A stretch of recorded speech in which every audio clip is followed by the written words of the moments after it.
Hello and welcome to Design Boss Dialogue, the podcast where bold and ambitious women in interior design come for real conversations to transform and take their businesses to new heights. I am your host, Lisa Marie El-Khadraoui, interior designer and business mentor, here to share my experiences and insights into running an interior design business, as well as empowering you to build the confident, profitable design business you've been dreaming of and truly deserve. In this space, we blend creativity with strategy to help you craft your success and thrive in the world of design. Every episode is packed with unfiltered, no BS conversations, daily inspiration, and actionable business tips to turn your passion into a thriving, cash-rich business. Together, we're redefining what it means to succeed in the interior design industry, one intentional, game-changing decision at a time. So get ready to step up, elevate, and create the design empire you've always envisioned. But I just had a moment there as you were speaking where I remembered myself when I first started. And the reality actually is, ladies, like, let's just face this, is it's very difficult. It's very difficult because we're not taught business at school. No one's taught it. We're taught like Pythagoras' theory. So what you end up doing when you're on your own is you're effectively just trying to fan the flames on your own. Because let's face it, when you start a business, like, you can't afford staff. So you literally are. I think someone said the other day, I was listening to a podcast and someone said when you start a business, you have like 180 different roles within your business. And I was like, yeah. That sounds about right. Yeah. I wear all the hats. Yeah. And I was just thinking about me at the start there as you were speaking. And I was like, if I was listening to this podcast now and I was at the start of my journey, I'd want someone just to say, hold on a second. It's actually really difficult to do because you need to just like throw yourself into just exposure to it and letting people know that you even exist. Yeah. There's only so much energy you can give. So I think what I would say to people is this, and definitely what I did, 100%. My advice would be, there is no point being the best kept secret. It is a waste of your time. You could have the best website, you could have the best logo, you could be actually the best property investor, the best interior designer, you could be that. But if nobody knows that you exist and nobody is there to buy your services, what's the point? So actually my advice would be, worry about what we're talking about maybe in a couple of months and maybe down the line. And for now, just get yourself out there. Just get yourself out there and just get yourself exposed, because let's face it, you can't start thinking about managing your money until you make money. So my top tip would be, treat your business like a business and actually just really, really go for it and market yourself, and visibility and getting yourself out there. My mentor actually was really trying to say to me was, when you're a business owner, there is no office. There is no, here's my office hours, here's my cutoff, here's this. You almost become 24-hour business owner. So I'd be responding to DMs, for example, at 11 p.m. at night, 12 p.m. at night, 1 a.m., 2 a.m., because let's face it, as entrepreneurs, you're always awake. And she was saying to me, you're not treating it like a business. You're treating it like you're just chatting to your friends. And she's like, you're teaching them bad behavior. You're teaching them that there are no boundaries with you. And actually what you should be doing is saying, this is a business. This is Girls and Property. You can't get access to me at 12 a.m. in the morning. You can gain access to me from Monday to Thursday, 9 till 5:30. Thank you very much. Off I go and I live my life. Because I burnt out twice doing my business. I burnt out twice. I've lost relationships along the way as a result. And this is the reality of what being a business owner is. And I wish that people talk about it more and say, treat the business like a business and not a glorified hobby. Yeah. And you know what? I can really relate to that. I remember the very first business I did was like supporting British style and home designers. And I had a website. And when I look back now, it wasn't a business. It didn't have solid foundations. It was just a really glorified hobby. But because I was pumping so much into this hobby and not focusing on it being a business, I burnt out so quickly. We can't hide away from these things. We've got to talk about them. And I know both in your coaching circles with the women that you coach and mentor, and mine as well, we talk about the implementation of structure, boundaries and energy, because both of us, we're very much on the same page when we talk about the internal work that we do to ourselves as a business owner. And both of us are very passionate in mindset as well. And I always remember, and I think it was about 2 businesses in, where I really thought about business has to all be about strategy. I never really thought about the foundations as much. But I never even thought that internal conditioning, priming, or energetic work would have a play at all until I got exposed to it. And this is something we talk about a lot with you and I, is pouring into your own cup and setting your boundaries. That's perfect that you said that about the times, because you will burn yourself out if you don't put boundaries and non-negotiables in place. I feel like each of us have our own journeys. And also, depending on what you are manifesting and what blocks or resistance you have to that manifesting, can slow down or even pause or stop that from happening because of the fear and the resistance that you actually need to clear. It's rhyming. So it's actually, it does. I love it. Recognise in the quicker you get at observing, first knowing what you want. So some people live their life and don't even know what they want because they're living somebody else's life, or they're doing everything for everybody else, or they've just never thought about it. So the first step would be being really clear on what it is you're asking for and what it is that you're wanting. If it's in business, then what are you wanting in your business? Like, be really clear and what I call colourful. So sometimes we have the outside and the outline, but we don't have the depth and the detail. So manifestation can help you to get that detail. So first you want to really get clear on what it is I'm asking for, so that intention's there and clear and set. And then once you've got that, you then want to, as quick as you can, understand on what resistance and fear do I have of that not happening, and really understanding that. Because once you know that, you go, right, okay, then there's something I can do about it. And that's where people get the most blocks or resistance to even doing that, because we live in a world where we don't want to admit when we're going through something, or we don't want to ask for help because we want our lives to look or be or feel perfect. But actually, in order for you to manifest, you actually have to have an element of realism to what it is that you're wanting and why it's not happening in the first place. And through my work, I always highly promote that honesty with yourself, and that honesty of being able to go, right, yeah, I have been doing that. And I call it an energetic bitch slap. And sometimes you actually I love this conversation with yourself and go like, what? What the hell is happening here?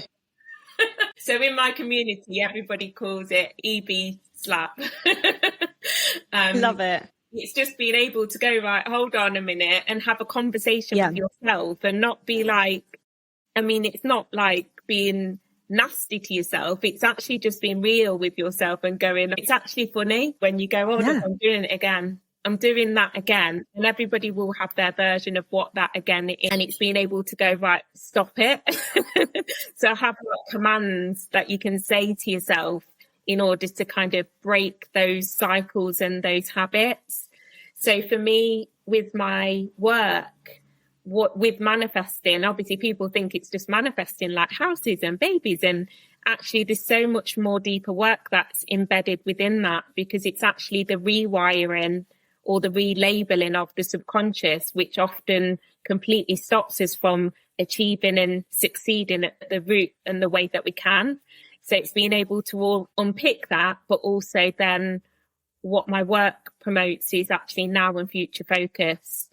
It's like, I understand I'm doing that, or I understand I need to let go of that, but actually now I want to move forward. And that's when you get really good at manifesting, because you don't cling on to the past. You just keep moving and moving and recognizing when there's resistance, but you still continue to thrive.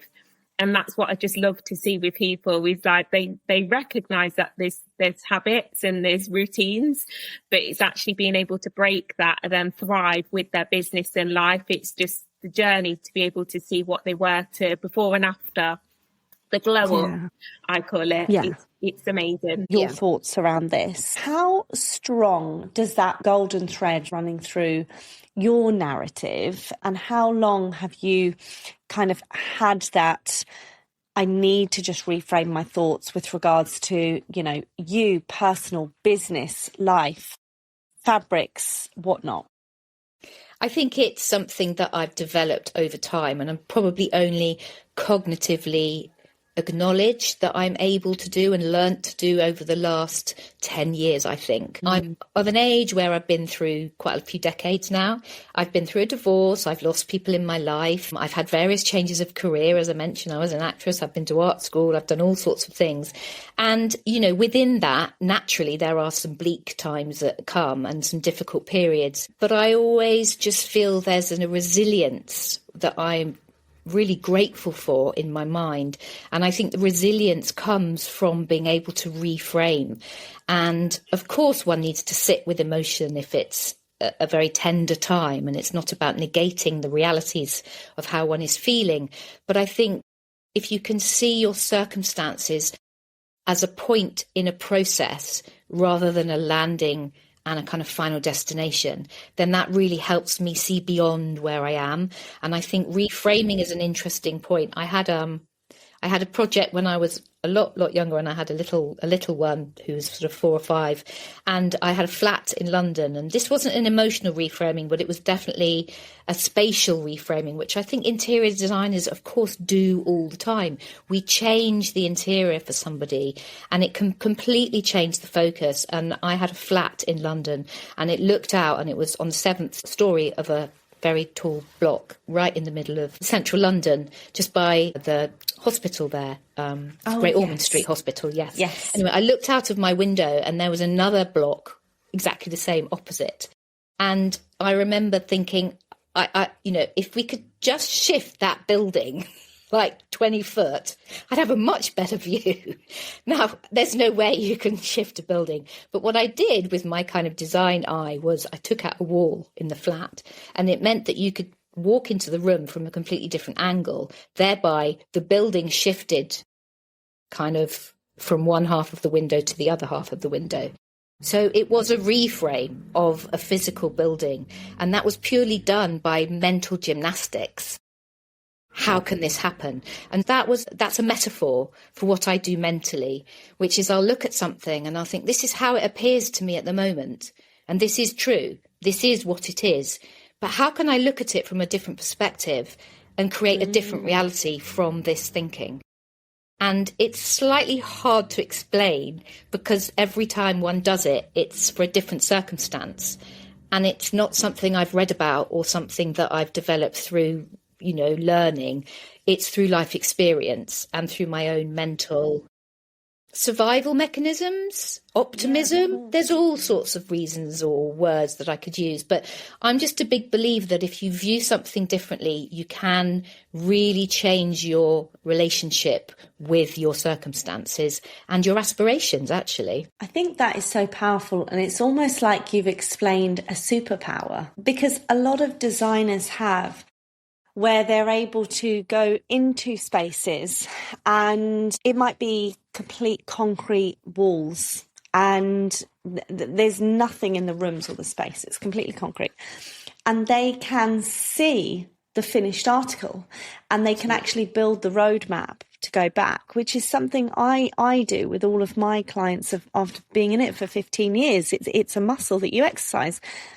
But being able to reframe and say, okay, well, this is it like this, but actually let's change the perspective, let's reframe, let's see how we can come at this from a different angle to create a different viewpoint or experience is just absolutely phenomenal. I love that. I really love that. And I think it's the power of reframing then across the board, because you can reframe like that in interior design, but then you can also reframe your mindset to say, well, actually, how can we have an even better positive experience through this? What narrative are we telling ourselves? It is vast. And so what I really have learned is that it really is particular to you, your studio, and also your clients. We need to take a look, what kind of projects are you servicing? Is it commercial? Is it residential? What types of products are you specifying? Are we just taking things from the high street where they can very easily see the kind of prices that they could, source the item for? Or is it a fully bespoke design, in which case we need to be charging a higher percentage? The only thing that I would say is to take a look at it at the beginning when you're sort of pricing the project and you're in that sort of initial phase.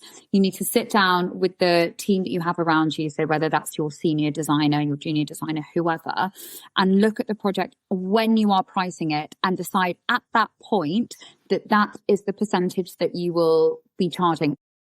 Always try and get my sort of clients and design studios to avoid, oh, well, we did this for this last project, so that's what we've done for this one. No, let's have a look at it. Let's have a look at this project and let's decide what's going to be the appropriate percentage for us to charge.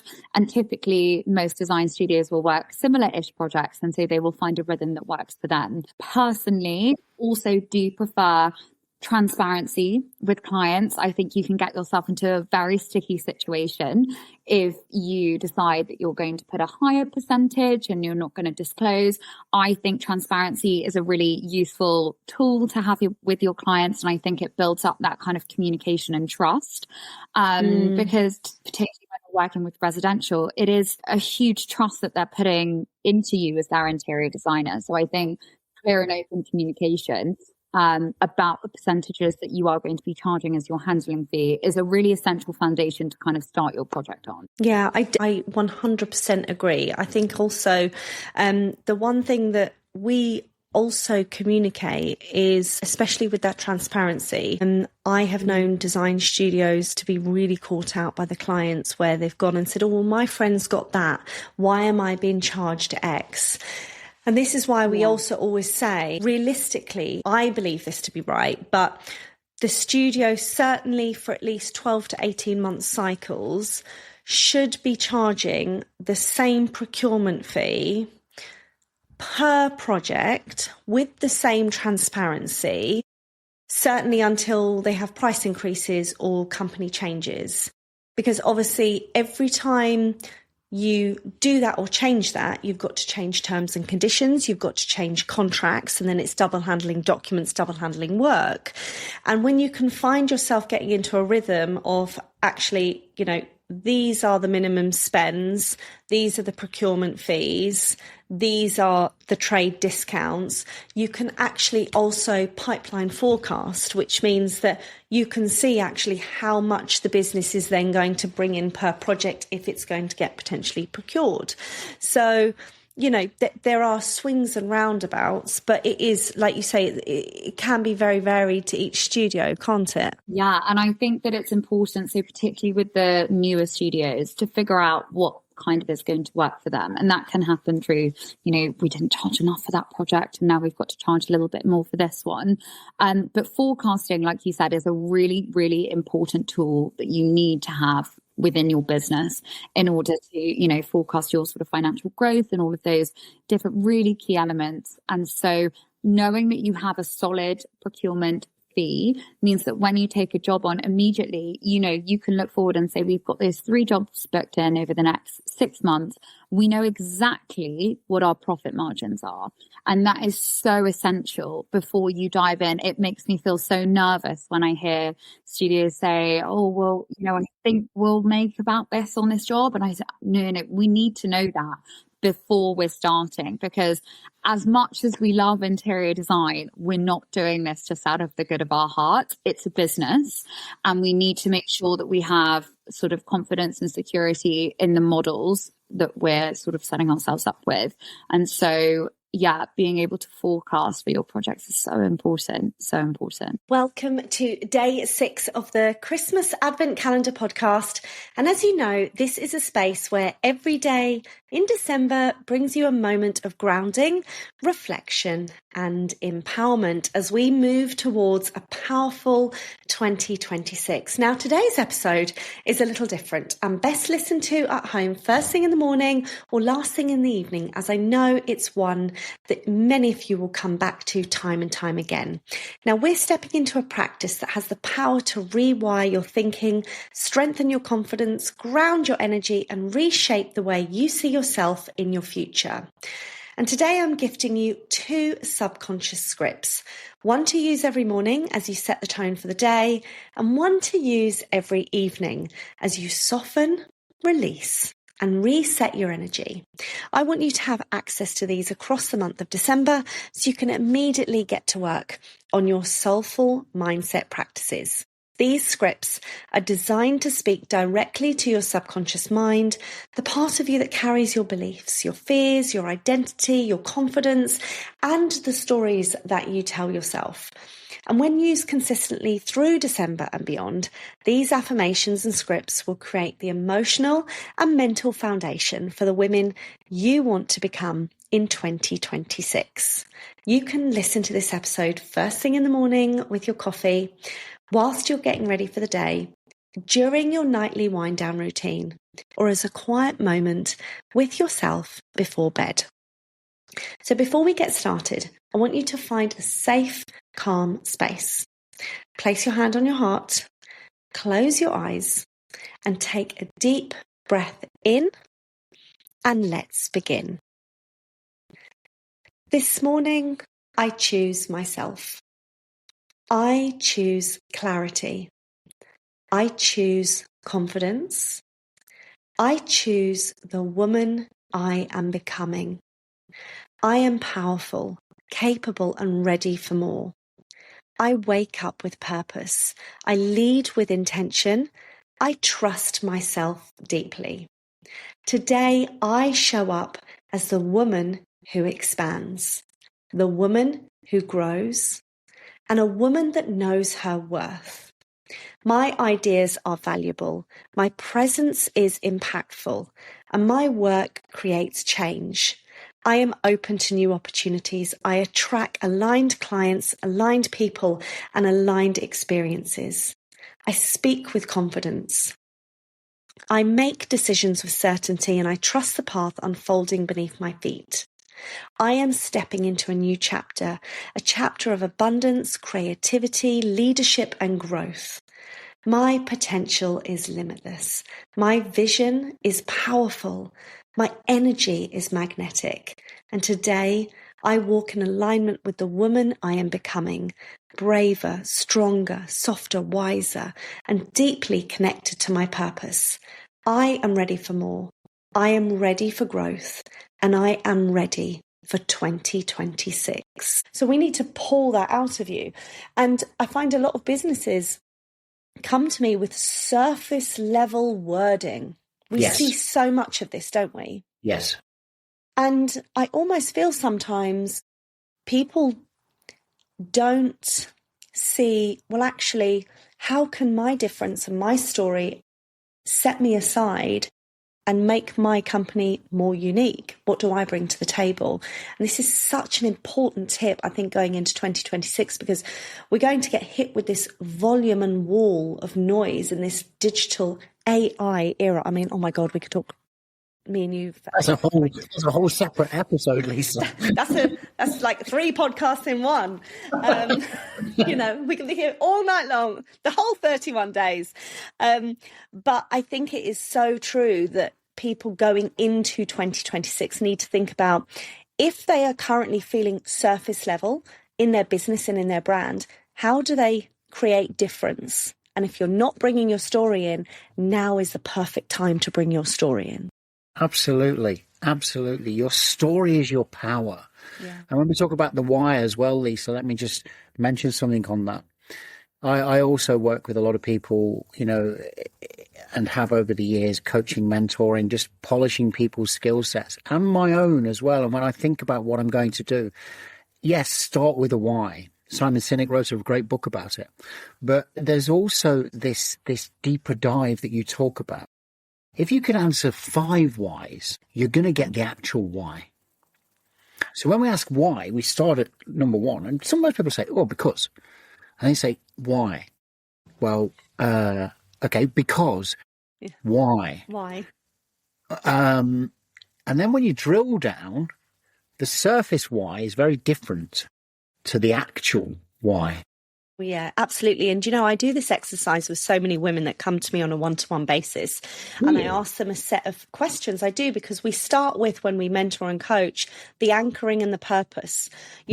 What makes them get out of bed every single morning? What's the fire and the drive behind the business? Because on the hard days, the surface level isn't going to get you out of bed. No, it isn't. You need to go a hell of a lot deeper to whoosh that warm duvet on, roll your feet out and jump out on those cold winter mornings. And I say to them, you know, when they come back to me with maybe a few whys, I'm like, yeah, we're going to go deeper. And they're like, I don't think I've got deeper. And I'm like, no, this isn't to be rushed. We're going to do this over the next 7 to 10 days and you're going to go deeper. And by the time we get to the bottom, they go, geez, I never thought I had that in me. Now you've unearthed it. Mm. It's so important. Yeah.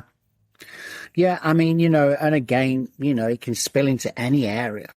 Yeah, absolutely. And I think it's all businesses, not just like for your categories or my categories that we look at and work in. It's every single business has to have those deep level whys, be different, and what's their story. Yeah, sure. I mean, look, you know, you talk about interior design, yeah? I'm not an interior designer yet. When I walk into a lovely designed room, my appreciation is straight away. If I see the same thing, I'm like, Boring. boring? See that? Bye. Oh. You know, so, yeah. Hey. Great minds. I love it. What would that look like for someone listening to this that may not really be into self-care or looking after themselves? Now, this opens up a bigger can of worms because we are all our own individuals. Yes. We all have our own way of dealing with things. But the first things first with all of us, we need to get to know ourselves. We need to be in tune with our bodies, with our minds, and when to stop. It's not that you wait for yourself to then have aches and pains and migraines and headaches to be like, oh, I'm overworking, let's stop. No. Stop it from before. But it's all about being in tune with ourselves and getting to know ourselves better. I mean, we run lives getting to know other people and knowing other people inside out. But have we ever stopped and thought, God, do I even know myself? Like, when was the last time actually I did something that truly made me happy and made me excel in life? Hardly ever, because we're always on that go. We're on this train and we're going somewhere and we don't stop at a station to disembark, get rid of our baggage and jump back on. That's another analogy I love using. Yeah. So first things first is get to know yourself. Okay. Once you've gotten to know yourself, you will know the signs and symptoms that your body is showing you, because it is very different for everyone. I can easily say for me, it's when I feel disconnected from everyone. So because work is so much on my mind, I'm disconnected from other people. And when they're talking to me, I'm like, huh? Sorry? Oh, yeah. And I act like I'm listening to them, but it's gone through one ear and out the other. That's one. Secondly, I'll start to get headaches and I will go to bed and my whole body is aching as though I've just done a workout. Yeah. Right? But for everyone, it's not the same. Some people, they will feel themselves getting moody or grouchy, or they'll feel themselves feeling down, or they'll feel themselves secluding themselves from other people. That's when you stop and you think, right, no, I need to now look after myself, practice self-compassion to myself, and I come first. You cannot help other people, including your business, if your glass is half full. That is right? so. That you cannot be going to. That's so true. And, you know, it's something we talk a lot about when I coach and mentor women, that I always look at. You can have the best business strategies, but if you're not internally made up and looking after yourself from a soulful perspective, from a mindset, from a mental health, there is no business that's going to run effectively and properly. And I think in this day and age, I've seen a massive surgence of coaches coming together that can run very successful businesses and give business strategy led work, as well as mindset and soulfulness. And it's so important that we're looking after the two, because at the end of the day, our mental health is everything, isn't it? Everything. And this is the thing. There's so much big stigma about mental health, and the word gets thrown around everywhere. So people are scared to mention mental health. Actually, we all have a physical health. We've all got emotional health, and we've all got a mental health. if you don't have a mental health, you don't have a brain. And that would be physically impossible to be alive without a brain. So we all have mental health. But mental health just means, are you 100% mentally healthy? Are you in the middle, or are you very low? And if we're not careful with certain things we do in life, we get very low. So that's all that mental health is. Mental health illness is completely separate, and that's diagnosed issues that if we're not looking after our mental health, we can easily go into that pattern with a mental health illness diagnosis there. But also our body is all connected. Our physical health goes hand in hand with our emotional health and our mental health. If we are not looking after our physical side, but yet we're always working, our brain's always working, then your physical health drops down and your mental health goes up. It's unbalanced. If we're going through something emotionally that takes precedence, then the rest gets unbalanced. It's about rebalancing all of them so we're in line with each other. Then we're healthy and we're stronger. Because imagine, I'm holding my hand up here. This side here is mental health. This side here is your physical health. And you're going to the gym all the time, but you're not reading any books. You're not watching any documentaries, or you're not feeding your soul mentally. Your physical health goes up. Your mental health goes down. Then what happens is we've got a big gap. So whatever we're doing is just seeping through and falling out. Rather than it being like this, and whatever we're doing, we're elevating ourselves. We're going higher and higher and higher. That's the best way I can explain that. And hopefully the listeners can understand which way I'm going with this. But for me, like I said, my main tip is self-compassion. So you've got to make sure that what you're doing is fully in alignment with your purpose and the reason you're here. So many people fall into the trap of doing because they think they should, or because it's working, or because it's successful. But actually, if it's not aligned with you, eventually your energy will be affected by that. So that's the first and foremost. And that takes daily attention. You have to audit yourself. You have to ask yourself those questions. You have to check in with your feelings. You have to check in with your energy. You have to check in with how, you're feeling within you, and be like, is this the right thing to do? Is this the right, road to go down? Is this the right angle for this? Is this a hell yes for me? So I think, and that's right down to the very nitty gritty as well. Like, your energy is your strategy, full stop. So yes, of course, all of the strategies that are out there work, but do they all work for you? No. So you need to make sure you're constantly auditing, constantly checking in with yourself that, like, is this the right action to take in every single step? And that takes daily practice, daily work.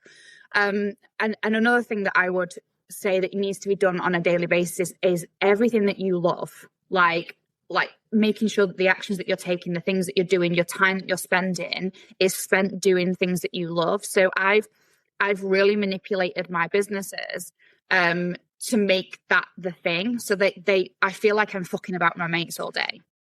And I say this all the time, and it's every single action that I take in my business is joy, is fun, is exciting. It raises my frequency. So every action that I take generally now feeds me. So I don't have to do the whole, what I call the big guns. So when those things, when your life gets full, or your days get full, or maybe you've not started doing this work yet and you don't know where to start. The big guns are the things like meditation, actively taking time out intentionally to work on your energy, going and booking this, half a spa day, going and having, some time with a friend who that will make you laugh or feel good, having a phone call with your business bestie, going and spending some time, free time to yourself. That's big guns, because generally as business owners, we don't have that time to be able to just go and actively find that just from anywhere. Patience, journaling, stuff that we really ought to be doing that we tend not to do. So sometimes that I have to bring those big guns back in. I don't journal every day. I don't meditate every day. I don't even do my EFT tapping every single day. I do it when I'm slightly out of alignment, or I need something. It's like a medicine for me. Those things I use as medicines now, they're the big guns. But on a daily basis, if you can create a routine, a ritual, a life that is full of everything that you love, and that could be from showing up on a social media platform that you love, talking to a client that you love, like everything around you is surrounded with things that you love, you will constantly keep your frequency high. If you're celebrating, if you're having amazing conversations, if you're getting into amazing rooms, if you're speaking to fantastic clients, if you're selling, those sorts of things, like that all keeps your frequency high. So there's lots of things that you can do on a day-to-day basis that will keep your frequency high, but you're not there yet. It takes some time to build up. So talk to me about 2026 and what's happening in the world of Bolton Virtual Solutions. Oh my God, what's not happening? Oh, I feel it's like, so exciting. since last year, so much has happened. But okay, so while we're on the topic of getting in the room, I think the obvious thing to mention is my networking events that I run. So I do that as the London networking leader for Social Success Circle. And I run one in-person event every month, and I run a couple of online ones because in-person is exhausting when you're running them. Yeah. So I keep that to once a month for now. They're exactly what I look for in networking events. You can turn up in your hoodie and trainers. I mean, I don't care if you turn up in your dressing gown. As long as you've got some form of clothing on, I'm happy. You will not call the police. Okay. So, like, the vibe is like relaxed We and meet chilled, in a Toby informal. Carvery bar. So it's nice and cosy. It's nice and chilled. Coffee is amazing. You can turn up earlier and get breakfast if you want to get yourself breakfast. Nice. You could even all like meet as a little group and do a brekkie if you want. Yeah, I mean, I start them from 10 o'clock, which is like towards the back end of their breakfast slot. But yeah, I mean, if you wanted to get there early and treat yourself to a buffet fry-up, why wouldn't you? Why not? I run those and they're just a couple of hours and we literally just chat. Nice. So we find out about each other, how everything's going in business, like what little gripes there might be. Someone in the room could maybe potentially help with that little issue that someone's got. We celebrate each other, we support each other, we connect with each other. So, you know, that's what networking is for, essentially. Yeah. And then the online ones, because obviously there's people all over the country. Like this business has the potential to go international. Oh, absolutely. So yeah, it would be nice to get people from all over the world on the online ones. I actually had someone on Threads the other day inbox me and said, "Oh, I see you run networking events. Where do you do them?" I was like, "In Bromley. But I see you're in Australia. I think that might be a bit far." And he was like, "Oh, yeah." But you can come to the online you can one. come to the online ones, yeah. It's just going to be like 10 p.m. Like, your read time the at bio. night. I love that, though, that you're actually getting like traction globally, which is amazing. Yeah, on Threads. It's so easy to do on Threads. So easy. I love that. Then there's also the membership. Which... Talk to us about the membership. So we're on now the 10th of December. Yeah. So 5 days until doors open to the founders. I'm so excited. So there have been 10 founder spots opened up. Okay. And anyone who gets one of those spots gets a month's early access. So this membership is a community space, and it's for other virtual assistants and online business managers. Because I built this because I feel like it's something that was missing for me personally. Yeah. And when I was doing my market research and reading up on things, seeing what else is out there actually isn't anything like it out there. So I really do feel like it's the missing piece to our puzzle in our industry, because like I said earlier, it can be a really lonely place when you're just sat behind a screen. I encourage women to, as we've said, get some music on and just dance, and dance like a fool. I think there was an advert a while ago where it's like, you know, it's dance where nobody's watching, and that kind of thing as well. It just it's that movement in your body, and that's something that I always encourage women to do.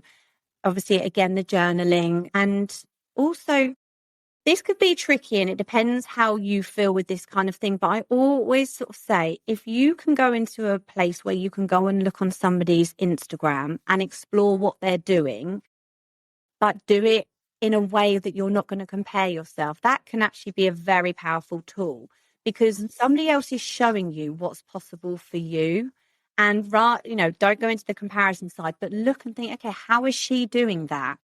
And that's also a really good way for you to start the small steps towards doing it as well. But again, you know, we have to be careful, because I think we do get stuck in that, oh, she's doing that and I'm not. But it's something, if you are in a place to do that, I do that. And I find that really, really useful to see that people are holding events, or they're doing these certain things in their business that I know my higher self wants to. And then Another thing that I do as well is I have sticky notes all over my desk, positive affirmations, things that my higher self will be doing as well. And you are a great podcaster or something, or you hold a fantastic space for women. And just I'm filling my mind with all of these positive words, positive thoughts, because that is what the subconscious needs. In order for you to become the higher self, your subconscious has to be taught and untaught the stories that we've been told, but it needs to be taught some new stories. And that's what just reading these every single day helped me to do as well. I love that. It's basically fine-tuning your mind to the positive narrative and turning the dial down with the negative narrative, because there is so much negativity out there. And I think it's really easy to kind of wake up and start filling our mind with scrolling, comparisonitis, doubt, and then, I've got 1,000,001 things to do. I've got this. And before you know it, your subconscious part of your brain, in those early hours of waking up in the morning, they are so fragile and fresh, and that's the best time, as well as 2 to 3 hours after, and the afternoon and the evening time, to really retain this information and to talk to it. And it's so easy to fall into the doom kind of hole with negative, isn't it? Yeah, very. I've got a very lovely morning routine. Now, I have an 8-year-old and a 5-year-old. They're up at 6:15. Yes. So I've created this little ritual that I can do in the morning, sort of with around the children. So as you say, I don't touch my phone until about 7:45, 8 o'clock, because like you said, our brain is so in that prime state. So I wake up, I will do, when the kids are sort of playing, I will do a 10-minute visualization with my headphones on. So whether that be a money one, whether it be success. Again, I go with what my body needs that day. Sometimes I might feel that I need something, that's going to be more empowering. Sometimes I'm in I need to go into this, I'm in the strong money mode, and I'll listen to that. So again, I just follow my body, and then I write 3 gratitudes. And I also have just a small A5 page, which I have written what my future self will be having and holding. And I read it every single day and I think about it. And that's it. It takes me 15 minutes to do that, but that sets up my day in a positive way. I've also connected with my future self. I know what I'm aiming for. And I've already got those positive emotions buzzing around my body just before I've even got my feet out of bed. Now, the lack of systems in design businesses can create havoc and chaos, but systems create capacity. So where in your business do you feel overwhelmed or scattered? And that's the system that you're missing. So I want you to really sit and think about that for 2026. Now, the next thing is, let's be really honest here. Designers don't struggle with boundaries because they don't want them. And we're going to go into a whole boundary and energy thing. They struggle because they don't have the frameworks that make boundaries feel safe in their businesses. So I want to ask you this question, and I want you to ask yourself this question actually. Where in your business do you feel resentment or frustration? Which clients drain you the most? Where do you feel like you've been overgiving? And where do things feel unclear or even uncomfortable? Now, every one of those answers is a point to a missing boundary. And boundaries aren't walls, they're clarity. Clarity in your contracts, clarity in communication, clarity in deliverables, clarity in timelines, clarity in what's included, and also what's not included, by the way. So ask yourself this: what boundary needs strengthening before your next client walks through the door? And this could be an audit of your design company, maybe over Christmas and New Year's or the beginning of January, so that you belt and brace your business for 2026. Now I'm going to talk about energetics, and this is a real big one. Designers often say to me, when I feel more confident, I'm going to raise my prices. I've heard this so many times. When I have more experience, I'm going to show up online more. When I get more clients, I'll take the business seriously. But what if the opposite is true? Now, what if your business is waiting for you to step up first? So let me ask you this question. Who do you believe you are as a designer? Sit with that for a moment. What identity are you currently leading from? And what identity do you need to step into for the business to grow? What version of you does your next level require? And your business won't expand beyond your identity. This foundation is invisible, but this is absolutely everything that you need. So sit with all of that and really think about that for a moment. The next thing I want you to think about is marketing beyond pretty pictures. Now, let's be honest. When you think about marketing, do you think about posting? Because posting is not marketing. So let me ask you this. What does your audience understand about how you work? Do they know your processes? Do they know your values? Do they know your expertise? And do they feel connected to you as a designer? Marketing is clarity. Marketing is telling the story of your value, and marketing is educating people on why you're the right choice for them to hire you.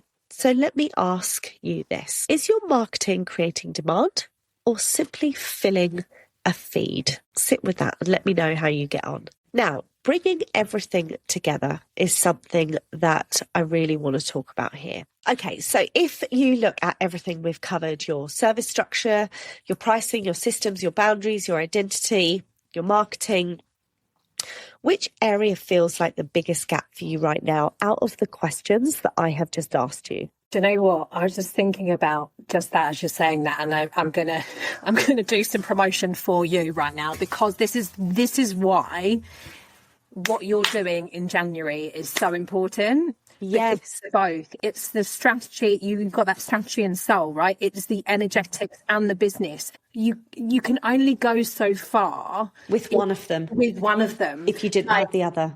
And it's the both, right? And it is constant and it is moving, and we need to really be so mindful of that, because it's the power. It's what will keep us building and growing and expanding as business owners, as creators, as service providers.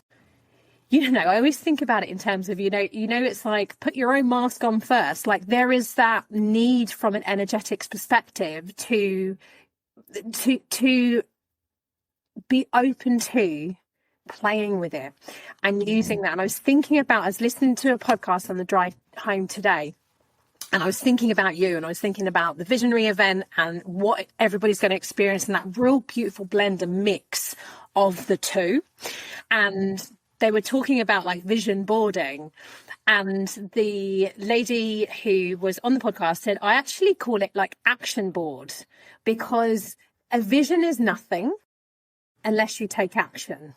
And energetics is an energy work doesn't mean bypassing the action. And what we will be doing, and I say we because I get to be there in the room and do some stuff, is that in action. Like, it is the both. And it is so necessary for everybody at every stage and every level of business, of creativity, of serving in whatever way, shape or form you do. Because otherwise you fall flat, and it's a lot harder to get up if you don't blend the two. And does that mean, so I think, if I think about in my experience and talking about cycles, like the menstrual cycle, nature, and my work that I used to do with women around understanding cycle syncing, energetics through modalities like human design, understanding yourself, emotional medicine that I personally use and use in my business. It's like, that used to be fucking alien.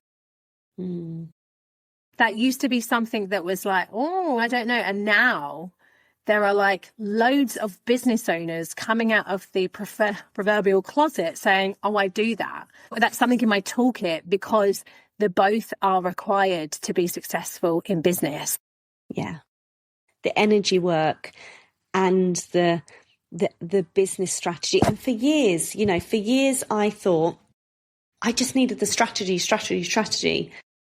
until I realized that the energy work, the mindset work, the subconscious work, the internal 80% had to be done in order to become a successful business owner in your own right. And that, I think, touching upon the visionary event, Nicola, you're one of our gorgeous guest speakers that's going to be running an amazing workshop on, you know, the energetics internally of you, what that looks like, a gorgeous women's circle, readings, and really helping women understand energetic emotions and how they use that in their toolkits going forward in 2026. And this is why I bring intimate groups of women together with leading industry experts to be able to support women moving forward in 2026 that need the blend of both of those. Yeah. Really, I would really unpick the stories.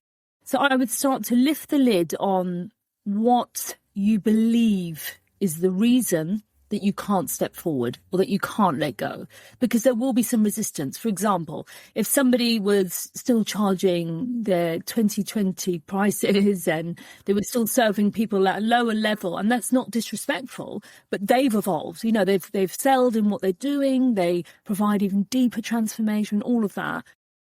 And they feel they're still operating from their 2020 self, for example. There will be a story running behind that. There will be a narrative in their mind that is stopping them from stepping into the next level 2026 self, you know, and they're still behaving and operating from here. So what I would ask them to do, just something they can do themselves if they're not working with somebody like me on mindset, would maybe to journal out on that. Ask themselves, where am I operating from outdated beliefs? And what do I make this mean about me? You know, I've been doing this in my group program, Strategy and Subconscious, and when we're in there, there's people that have had beliefs that are their fathers, for example. It's a story that they have to work really, really hard because people won't pay them unless they're working really hard and over-delivering. You know, that's a belief that they've always seen from childhood, that, you know, success comes from working really, really hard.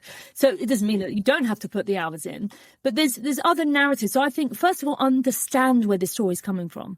You have to have awareness before you can start acting on it. And often just knowing that this is not your story, this is not your belief.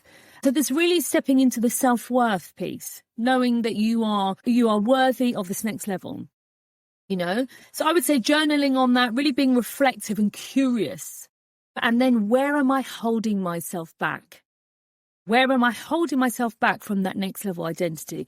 And another exercise that I do with clients is to really visualize. I know that you're very keen on visualization as well, Lisa.